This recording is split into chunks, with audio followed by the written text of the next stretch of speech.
I think you should have no expectations of yourself, because realistically, even if you've been with someone for a short time, that was a relationship that clearly was important to you at some point. Why would you get over it just like that and be able to move on? It's not realistic. I think it's about stopping, allowing yourself to breathe. And even if people are pulling at you, it's about you saying, no, there are no decisions I can make. First of all, you're going through a grieving process. Whether you wish to admit it to yourself or not, that's what it is. And when you grieve, how can you do anything else? There's nothing else to do. Welcome to Midlife Answers. I'm Rachel Fortune. This is the podcast where we cut through the noise and focus on one real question at a time, sharing clear answers and practical next steps that fit into real life, all in around 15 minutes.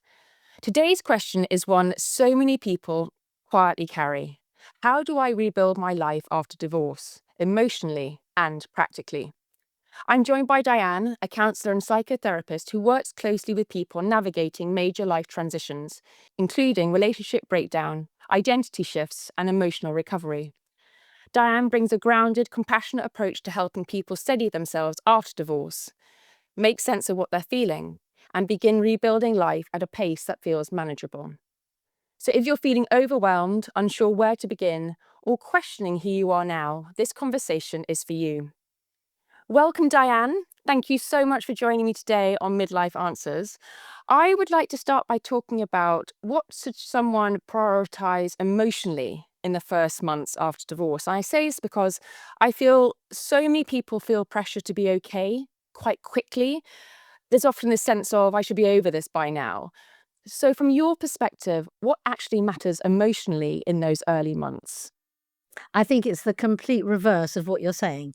I think you should have no expectations of yourself, because realistically, even if you've been with someone for a short time, that was a relationship that clearly was important to you at some point. Why would you get over it just like that and be able to move on? It's not realistic. I think it's about stopping, allowing yourself to breathe. And even if people are pulling at you, it's about you saying, no, there are no decisions I can make. First of all, you're going through a grieving process. Whether you wish to admit it to yourself or not, that's what it is. And when you grieve, how can you do anything else? There's nothing else to do. And it's about, if you jump and do something quickly, that most probably would be the biggest error, to be honest, because you're not giving yourself a chance to come to terms with where you are today. And therefore, that is the priority. It's like a building block in a way. You're putting your new foundations down for yourself. That cannot happen before you grieve. And for some people, it may not be grief. It may be a relief that they're out of this relationship. However, that's also a change of position, because they're out of it. Now what? It's taken me all this time to get out of it. Now what? And it's a really difficult one to be still and not to go and do something. And I think it's the most important, actually, because lots of things will come in that period of time.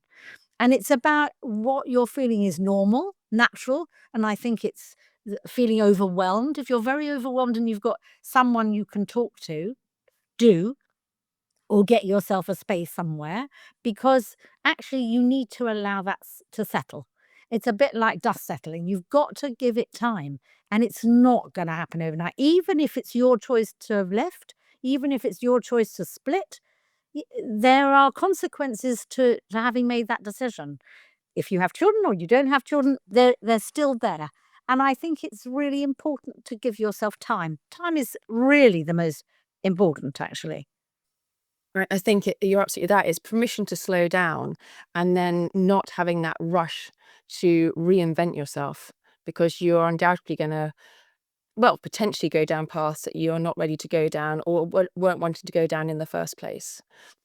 Something that comes up often when talking about divorce is when people say they don't recognize themselves anymore. Divorce can knock confidence and people's identity. So where do you suggest people start practically to regain a sense of self? What can this look like in real day-to-day life? I really think it's important to not have an expectation of yourself. Some people may know exactly what they want to do. Others may not get over the divorce. You're talking about also people who choose to get divorced. Some people do not choose it and they're left. And then it's about my identity has been within this family for all this period of time. Now what? Who am I? I have been this person and now I am expected to be someone else. And that's not going to happen overnight, particularly if they didn't want to leave the marriage, let's say. So I think it's about being kind to self. It's about saying what I'm feeling is rational. That why would I know what my role has been X, Y, and Z, and now I've got a whole new role here, and I don't know what it is, and I don't know where I fit within it. So it's about giving yourself that opportunity to say, okay, I don't know. And I think that's really important, actually, because otherwise you are going to jump into something that could be detrimental to you in the future. So it's about giving yourself time and space and permission to maybe just be and explore. And I think that's, are there things you've always liked to do, or you've wanted to do and never had time to do? Are there things, have you got to put food on the table for your family suddenly? There's no one else around but you. That's another difficult one because what do I do now? I'm in a way you're in a real straitjacket actually. So there can be so many options here. So what do you recommend if people were to do something practically, if they were wanted to give themselves, like you say, that space? How would that look in day-to-day life? I think it's about maybe taking small steps, about allowing is there something you'd like to do but never done? Is there something you'd like to explore that would be fun for you? Is there something that you could start making, doing? If there's something you've always fancied playing with something. No one has to know about it, but it's something about doing something that allows you to go, oh, I can do that. I didn't know I could do that. And I think it's about giving yourself an opportunity to take a step, but it's a step at a time, not feeling you've got to take the whole shebang. It's about giving yourself time. And for some, that won't be the case. For some, it will be, I know exactly what I want to do, but I'm not sure how I can do it. How do I do that? I have no idea how to explore this. Okay. I mean, I think we're very fortunate with the internet for that. There are lots of things you can open up and say, would I want to give this a go? Nobody needs to know about it, but give myself an opportunity to just take one step forward. It's almost flipping the narrative a little bit, Diane, isn't it? In terms of, I know, like we've alluded to, going through divorce is a grievance, but the other side of that is that you potentially now have this opportunity to explore things that you never would have done in the first place. So trying to put that excitement into discovering something new, or not something new about anything else, but maybe about yourself. What would you like to do that's going to make you feel great about yourself?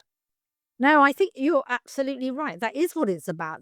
But that excitement for some will not happen until they've allowed themselves to come to terms with where they are. For others, it's going to be, yeah, I'm out there. I want to be out there and do all the things I've never had an opportunity to do. Because you're older and you most probably now you can also feel I can do this now. I could never have done this as a 20-year-old. So it's about allowing yourself to recognize, okay, where am I at this 40 plus stage? What have I learnt on my journey? What would I like compared to what I don't want in my life anymore? And you can choose that. So it's about playing with it, actually. It's about playing. It's about playing and allowing yourself to think about what would I like to experience here? What would I like to do for myself? What do I need? Is it going for a massage? Is it having a facial? Is it something really having my nails something really silly in some way, some would say. But actually they can be quite important because they can make you feel different. All of those things. Absolutely. Life is busy. I think particularly in midlife, if you have got children and also aging parents. So What would be your advice then, Diane, to people who are trying to manage, obviously, the practical side of divorce, for example, the co-parenting, the housing, the finances, without them tipping into overwhelm? What should they prioritize now, and what should they leave to later on? Well, I think that's a very individual thing, actually. And I think you are sandwiched between both generations, which I think is exceedingly difficult. And you are going to be overwhelmed at times because if you think about it, you even if you wasn't a good marriage, you will have shared certain things. And now you've got to be able to make those decisions. That can be freeing because you think, I don't have to ask permission about this. Are we going to, well, do we agree? Do we not agree? You are the one to make your own decisions. And that's very empowering, actually, because it may be in the other way, you were sharing, but you weren't really sharing. You were taking responsibility without, in a way, being able to make your own decisions. And I think it's about trusting your own decisions. You're going to get them right and you're going to get some wrong. And it doesn't actually matter. But I think it's also really, really important not to be, people will have expectations of you. And it's about not getting caught up in their expectations. Because if you get caught up, it's much harder to come out of it than to go in it. So it's about saying, I'm not ready. I can't take all this on. I'm not ready. I'm just gone through a divorce. You must give me some time. And I need time for me before I can jump in and do all these other things. And they may choose not to. And that's okay too. Just a quick one. If you love Midlife Answers and want to support what I'm building here, you can buy me a coffee or a green tea for people that know me. It helps with the behind the scene costs and means I can keep bringing you these honest midlife conversations. The link's in the show notes. Thank you. I think on that note of, like you say, almost people pleasing or the expectation of others, I think it's very easy for people to give off that sense that they are fine on the outside, almost to appease whoever they're talking to. But for people going through divorce, how do they know that they're genuinely healing or whether they're just getting through the day to day and going through the motions? Are there any signs or even red flags that they should be looking out for, that they think that I maybe need a bit more help than I'm giving off? Well, I think there's a problem. If you're saying you're fine and you're not fine, you've already got the major problem. Okay. Because what your inside's feeling is opposite to what you're saying to everybody else. If you can't admit it to the outside world what you're feeling, you're in trouble, actually, because it means you're not being realistic and real. And you're never going to get the support you would like because you're giving off a false picture. So that's number one. I think what's normal is to, everyone has a different period of time things can take. And for some, There isn't a normal sometimes. there is not a normal. And I think for some, it's a complete relief. For others, it may be a horror story and they've got to get through that. It's going to take time. And it might be, but sorry, I'm repeating myself. I think it's more about if you don't feel that you're making any movement at all and you're just stuck and you can't see anything in front of you, but you just can't see more, it's like being in a quagmire and you can't get out, then you need to get some help. Because if you can't admit it to the people that are supposed to be closest to you, then you're not, but you've got to find a space where you could possibly be honest. If you can't be honest, there's no point going to therapy either, because a therapist can't help you do anything if you can't say for yourself, I'm really having a hard time with this and I don't know how to approach it. So it's admitting to yourself, I am struggling. And if you're not struggling, then maybe you've gone through part of that grieving process before you even left a marriage and before you've gone through divorce. That can also happen. So I think there's no easy way of saying it, but I think if you feel, let's say, within a period of time, I'm just in the same old place. Nothing's happening, nothing's changing. Then I think it's about saying, well, why isn't it changing? What am I not doing to help myself here? Am I just stagnating because I don't know what to do? That's the time I would say you definitely need to go and get some help, because an outsider who's not involved with any of your emotional family, all the emotions that the family pull up, will be able, excuse me, will be able to help you navigate it better, because it's an outsider who's not involved, who has no axe to grind with you, and you can say what you need to say, and if you can trust them and say, okay, I don't know what to do here. And even being able to say that out loud, I don't know what to do here, is already a change of positioning. And a relief, I imagine, as well, for those people who have been holding it in, almost ready to maybe explode with that. And so to get that out, and then going forward, you have some clear steps about what you then might need to do, of which I would like to just finish up about what those clear steps could be, Diane. I like to end every midlife episodes with practical advice for people listening. So for anyone that might feel stuck or frightened about starting again after divorce, what would you say is one clear step they can start to do today to begin rebuilding themselves? Well, I think it's about being kind to yourself, actually, and recognizing it is a major turning point. Whether you wanted it or you didn't want it, it's still a major turning point. It's a terrific age, actually, within the period of time you're talking about. You're older, you have knowledge. Even if you don't think you have it, you have the knowledge, and it's about trusting yourself with that knowledge. How am I going? What can I do for myself? And if you feel you can't, you don't, you really are totally lost, it's maybe about being able to say, okay, what help do I need to actually get me to begin to consider what my life is going to look like? Because you're right, it can be a very exciting time if you first of all acknowledge to yourself the struggle. So I think it's about taking a step at a time, imagining in a way, if you've got children, a small child, when they first get up, they get up and they take their first steps. There's one step and then they fall again, and they sit on their bottom. That's going to be you. You may take a few steps, you may start running and think, oh, I can do this, and then suddenly crash. That's also going to happen, possibly. So I think it's about accepting where you are, not having a high expectation of yourself, and to be as honest as you can with yourself and others. Because if you want support, that's how you're going to get it. But you have to be honest with yourself first. Thank you so much for today, Diane. Honesty and regaining your confidence, I think, are two things that everyone can start to do in life in general, but particularly, like you say, when it comes to divorce and moving on with your life in the most positive way.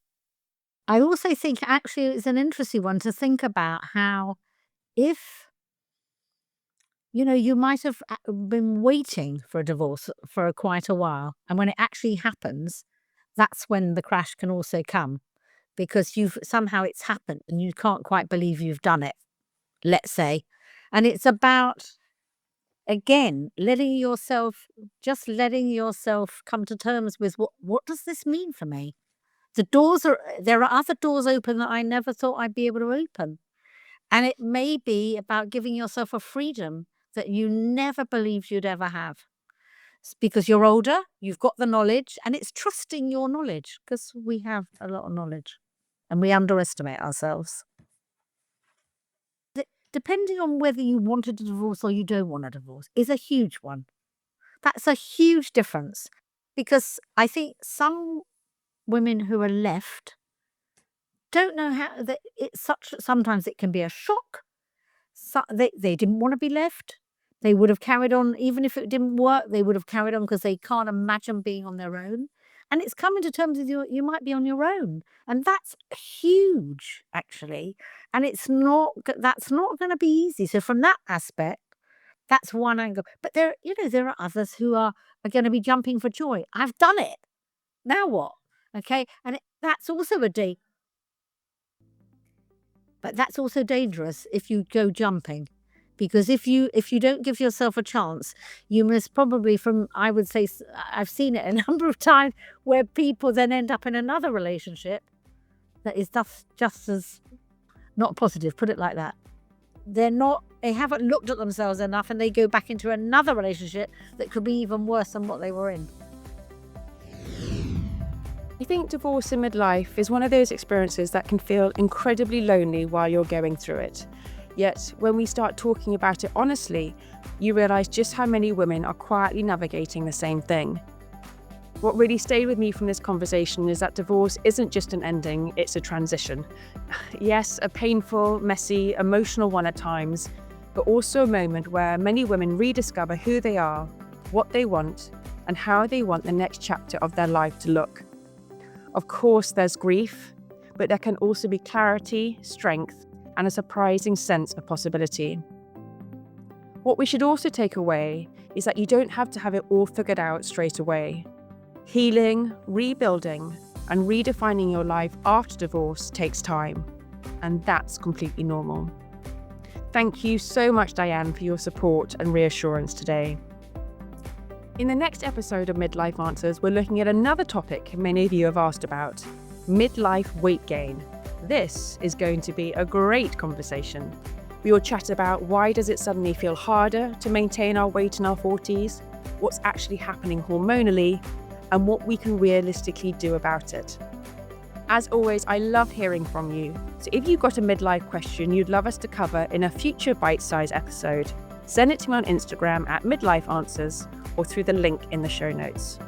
Thank you so much for listening, and I will see you again soon.